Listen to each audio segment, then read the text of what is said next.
You keep asking what the men everyone notices have that you do not.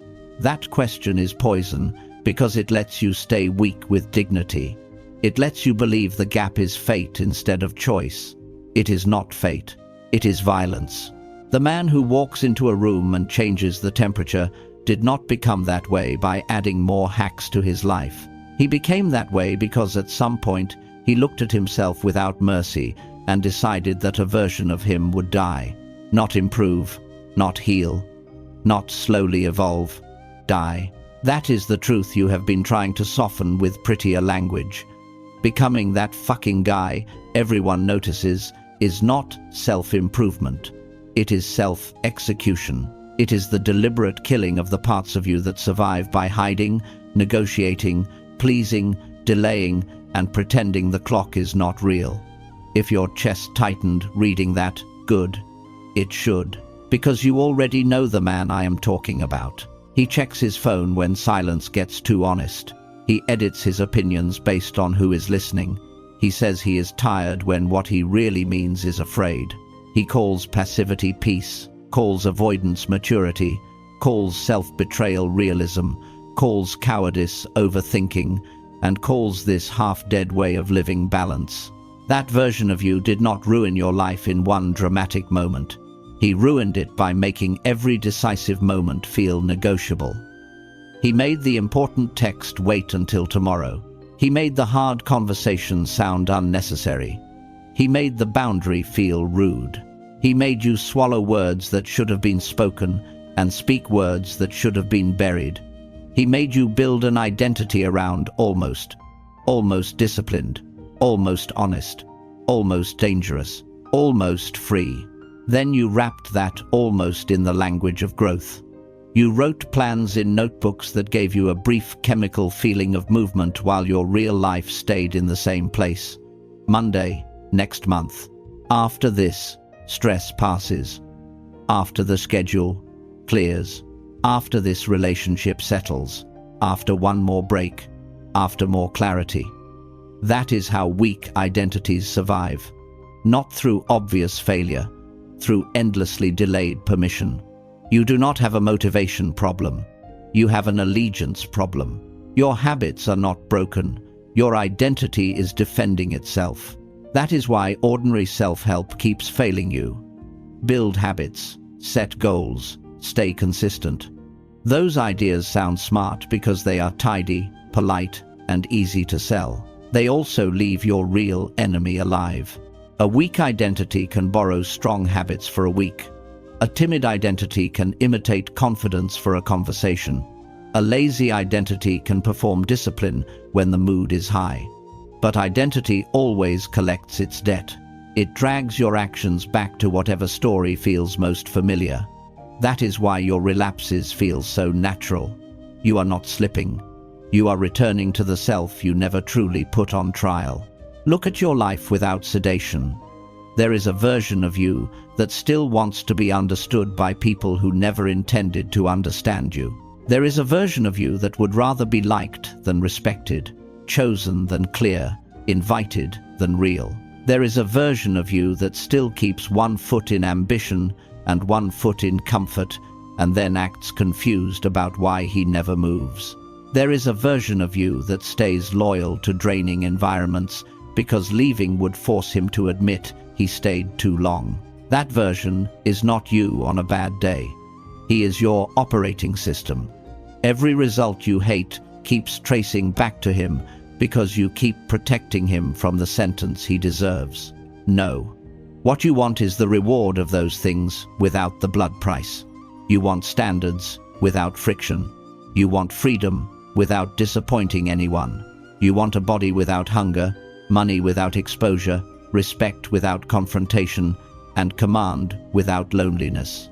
You want to become undeniable while keeping every comfort built around your softness. That is not transformation. That is fantasy wearing serious clothes. The men everyone notices are not noticed because they are louder. They are noticed because the argument inside them is over. Most people walk into a room divided. Part wants truth, part wants safety, part wants to lead, part wants to hide. People can feel that fracture, even if they cannot explain it. It leaks through the eyes, the voice, the posture, the laugh that arrives too quickly, the apology built into every sentence. Internal conflict has a smell. The man who changes the room does not carry that smell. He has buried too many weak negotiations with himself. What remains is coherence. It is magnetic, and the room can feel that. So stop asking what routine creates presence. Stop asking what app creates discipline. Stop asking what quote creates confidence. The better question is uglier. Which version of you is still being fed? Which comforts are still being treated like rights when they are actually chains? Which habits are not habits at all, but rituals of surrender? Which relationships are still alive only because the smaller version of you keeps showing up to maintain them? Which excuses still get legal protection because they are emotionally familiar? You know the answer. You feel it at night when the distractions shut off. You feel it after you laugh at something that insulted your standards just to keep the air smooth. You feel it after you say yes when every part of you meant no. You feel it when you open another piece of content about becoming powerful instead of doing the one thing you already know would force a real change. You do not need more inspiration. You need a funeral.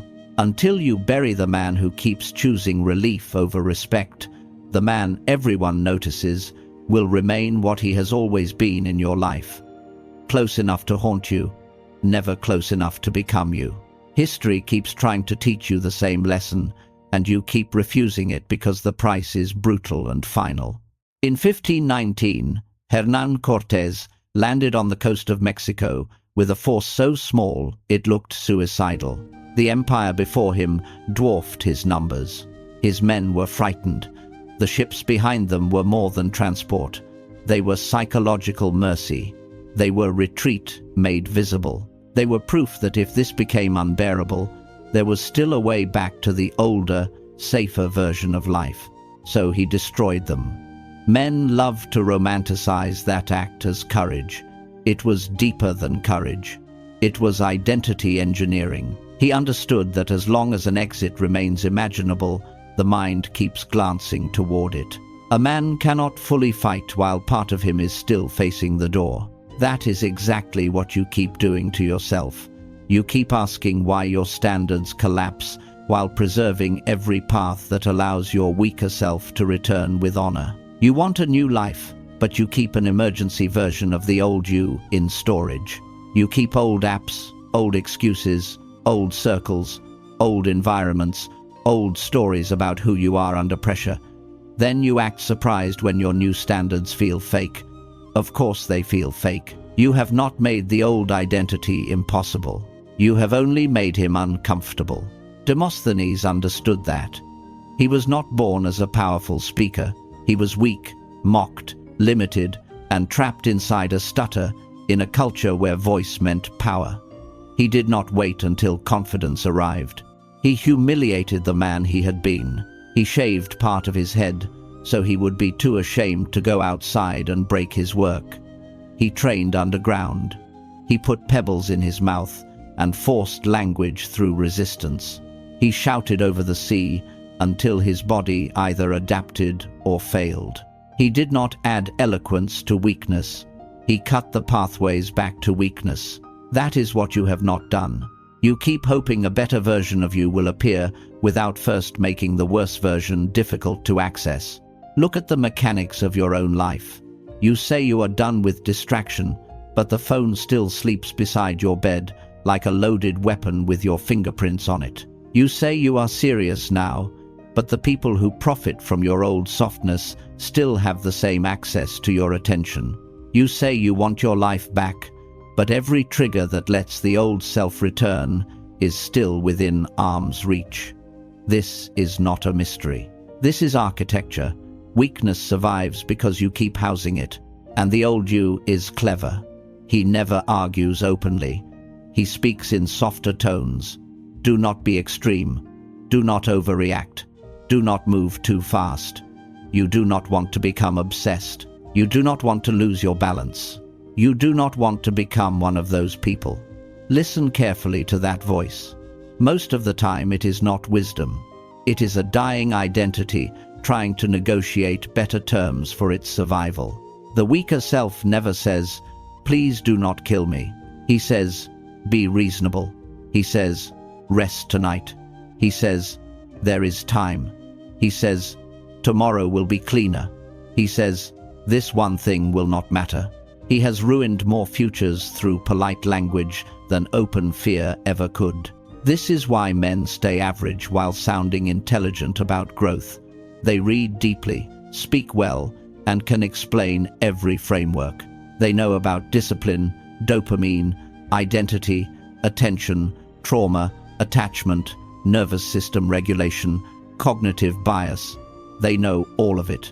Knowledge lets them feel advanced, while their life keeps producing the same proof of powerlessness. They become scholars of transformation instead of men transformed. They do not need more concepts. They need one irreversible act that forces the older identity to lose territory. That is what your life has been missing, not another strategy. A point of no return. Maybe it is the conversation you keep postponing because, as long as you do not say the truth, the false dynamic lives.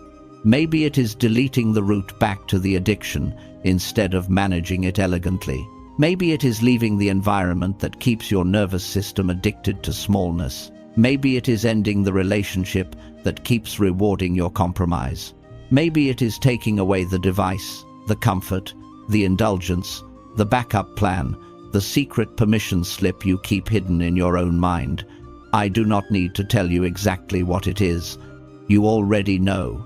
That is why you keep circling around it instead of touching it directly. People love to talk about becoming that guy as if it starts with confidence. It does not. It starts with verdict. It starts the moment you stop offering legal protection to the self that keeps draining your future. It starts when one route closes for good. The old you does not need a dramatic funeral attended by everyone you know. He needs one locked door, one revoked access, one standard that no longer bends for his moods. And yes, it will feel severe. Good. Weakness has been surviving through your gentleness toward it. You have been treating sabotage like a wounded child instead of what it is, a parasite that knows your language. Until that changes, every routine you build will be sitting on a trapdoor. Every burst of ambition will leak. Every promise will wobble. Every room will keep meeting a divided man. So stop asking what else to add. Ask what loses access. Ask what gets burned. Ask what gets removed so completely that the man who depended on it has nowhere left to stand. The room never notices a man who is still preserving retreat. It notices the man who has made the weaker version of himself expensive, inconvenient, and impossible to keep alive. Now you need to understand why becoming that guy feels less like improvement and more like grief. Because it is grief. You are not only building something stronger, you are losing a self that was still familiar. And the human mind is wired to protect familiarity, even when familiarity is killing it. Behavioral psychology has a cold name for this: self-concept congruence. Your actions keep bending until they match the identity your subconscious recognizes as you. Not the identity you announce, the deeper one. The one that appears when pressure hits, when loneliness enters the room, when temptation whispers, when the easier lie is one sentence away. If you believe you are the kind of man who always falls off, then discipline will feel unnatural, and your brain will quietly create conditions that return you to the version it already understands. If you believe you are not built for leadership, authority will make you over-explain, soften, apologize, or hand your power away. If you believe you are not the kind of man women truly respect, you will contaminate your own presence with approval-seeking until the room reflects your belief back to you. If you believe you are unlucky with money, you will sabotage financial order with emotional decisions that somehow feel reasonable in the moment. That is how identity defends itself. It hides inside logic, and calls the sabotage practical. This is why relapse feels so natural. It is not because you lack potential. It is because your subconscious would rather protect a failing identity it recognizes than step into a stronger identity it has not yet learned to trust. Familiar pain feels safer than unfamiliar power. Familiar disappointment feels less dangerous than standards that would remove your excuses forever. Abraham Maslow saw the edge of this when he described what later became known as the Jonah complex. They fear their own size. They fear the responsibility, exposure, pressure, and finality that real greatness would demand. Because once you become that guy, the exits disappear. The life in front of you starts expecting something from you. And this is where the sovereignty tax arrives. Every true transformation charges you before it rewards you. Not later, up front. The currency is loss. You lose the sympathy attached to your weaker form. You lose the lowered expectations that secretly made your life easier. You lose friendships built on mutual underachievement. You lose the right to complain about outcomes your old habits kept producing. You lose the warm victim narratives that let you sleep without changing. You lose the convenience of being underestimated, when being underestimated was actually another name for not being tested. Theodore Roosevelt understood this better than most men who quote him ever will. He was born with a body that betrayed him.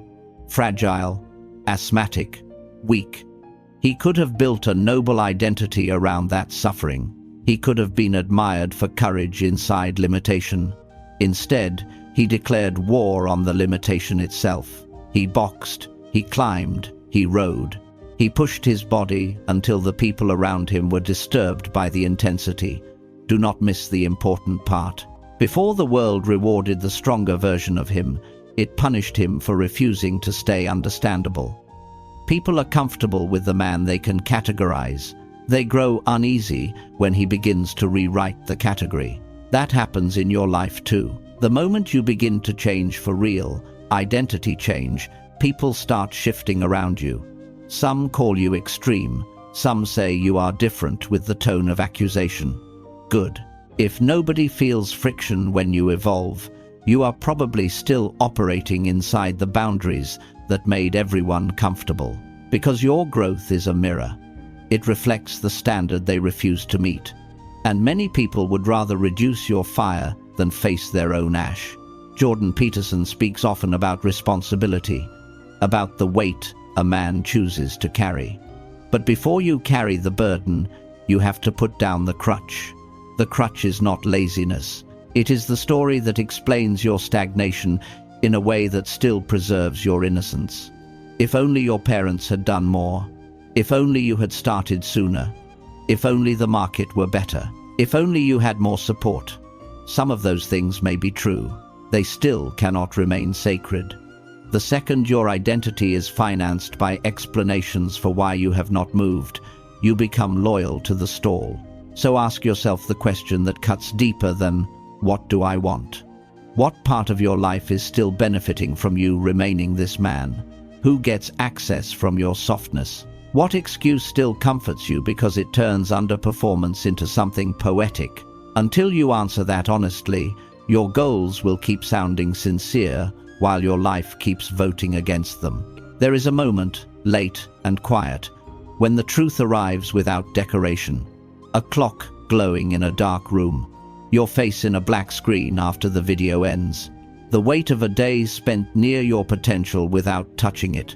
That is not depression. That is unspent identity, pressing against a cage you keep relocking every morning. You feel the bars because the stronger version of you is real enough to hurt. He is not imaginary. He is just being suffocated by a self you continue to feed out of habit, fear, and misplaced pity. So stop romanticizing your struggle if the struggle keeps preserving the same man. Stop turning self-betrayal into complexity. Stop acting as if your stagnation is mysterious. The mystery ended a long time ago. What remains is a decision. Will you continue protecting the identity that keeps your life small, or will you finally accept the tax, and let the weaker version of you become what he should have become long ago, a memory without voting rights. Once the old identity has been condemned, you still need a system strong enough to keep him dead. This is where most men fail. They think intensity is enough. It is not. Intensity can start a war. It cannot govern a kingdom. It slides back because emotion is not architecture. A breakthrough matters only if it is followed by repeated proof. The subconscious does not surrender because you delivered a dramatic speech in the mirror. It surrenders when your actions keep producing evidence that the old identity no longer runs the country. This is the congruence lock. Behavioral congruence is the point where who you say you are and what you repeatedly do move so close together that the gap becomes painful, not disappointing. Painful. Acting below your standard starts to feel like contamination. That is when change becomes durable. The man everyone notices is not special because he has more confidence chemicals in his blood. He is different because he has reduced contradiction. His standards are no longer decorative, they are embodied. He does not constantly leak power through behaviors that argue with his words. You build that with non-negotiables, not goals. Goals are fine for children and companies. Identity requires law. A goal says, I want to train 5 times a week. A non-negotiable says, I do not miss training. A goal says, I want to be more focused. A non-negotiable says, my mornings do not belong to noise. A goal says, I want to be more honest. A non-negotiable says, I do not soften truth to purchase comfort. Feel the difference. One asks the day for cooperation. The other enters the day with authority. Pick 3, not 10. 10 is fantasy. 10 means you are still high on the emotion of becoming. 3 means you are willing to govern reality. Choose the 3 actions that would make the new identity undeniable if repeated long enough. Then guard them like borders. Miss 1 and the old self gains confidence. Miss 2 and he starts making calls. Miss 3 and he is campaigning again. That is how relapse works, not through dramatic collapse, through legal exceptions. Just tonight, just this week, just until things calm down. The old identity survives through loopholes. The next lock is environmental force. A new identity cannot live long inside a habitat built for the old one. If the phone still sleeps beside your bed, the old self still owns your first hour. If the junk still lives in the cabinet, the old self owns your weakest moment. If your room, schedule, spending, media, and conversations still look like the life of the man you say you are leaving behind, then you are asking a stronger identity to breathe inside a poisoned structure. Willpower is overrated by men who want to keep the stage unchanged. Architecture is stronger than mood. So, change the architecture, move the device, delete the root, remove the trigger, rearrange the room, shorten the distance between you and the right action, increase the distance between you and the old pattern. Let friction exist where it belongs, between you and weakness, not between you and the standard. Most men do the opposite. They leave their environment untouched and then call themselves inconsistent when the same cues keep resurrecting the same self. That is vanity disguised as struggle. Build a day where the easiest path points toward the man you are becoming. Then comes the rule that separates performers from men who actually arrive. Tell no one. Do not announce your transformation. Do not post the chapter.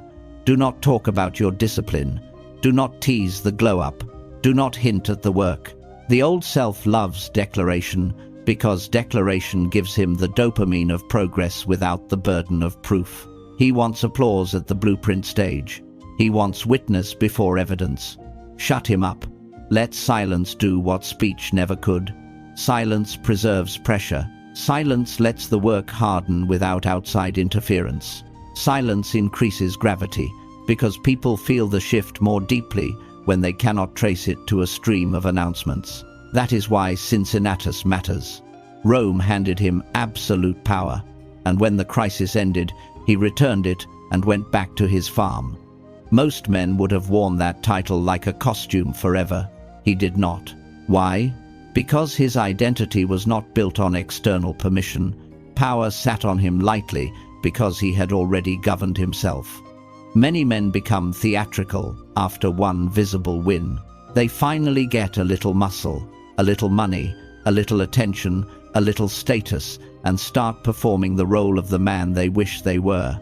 The room can feel that too. Performance always leaks. It says, "Please notice me becoming." Congruence says nothing. It simply stands there until notice becomes unavoidable. This is the hidden law. Presence is not created by style. It is created by a life that has stopped arguing with itself. The man everyone notices is the man whose face, voice, routines, choices, standards, and silences all tell the same story. No internal crossfire. No begging underneath the posture. No private collapse beneath the public sentence. He may not even speak first. He may not be the loudest. Often he is not. But people feel coherence the way they feel weather. They do not have to understand it to adjust to it. So write your laws. Strip out every negotiation word. No, maybe. Try. Usually. When possible. When the timing is better. That is the old identity speaking in legal language. Then redesign your environment until the weaker version of you keeps running into locked doors. Then shut up about the process and let your actions vote in private. Eventually, a day will come when doing the weaker thing feels alien, not impossible. Alien. That is the lock taking hold. That is the beginning of gravity. That is the beginning of becoming the man the room notices before he ever opens his mouth. Now the full structure is in front of you without any comforting fog. To become that fucking guy everyone notices, you do not chase attention. You do not collect more tactics while the same weak identity keeps holding the steering wheel. You begin by ending internal negotiation. You cut the escape routes that keep the old self alive. You reject the stories, rituals, permissions, and comforts that have been financing your smallness. You accept the sovereignty tax, which means losing roles, habits, relationships, and excuses that depended on your weaker form staying in power. Then you lock the replacement in through law, environment, and silence until your life stops contradicting the man you claim to be. That is why the path feels lonely at first. The world is full of men performing almost disciplined, almost changed.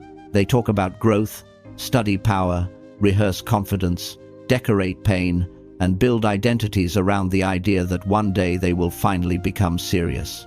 The man you are trying to become does not live in that theater. He is built where no applause can reach. In the decision you make when no one would know if you broke it.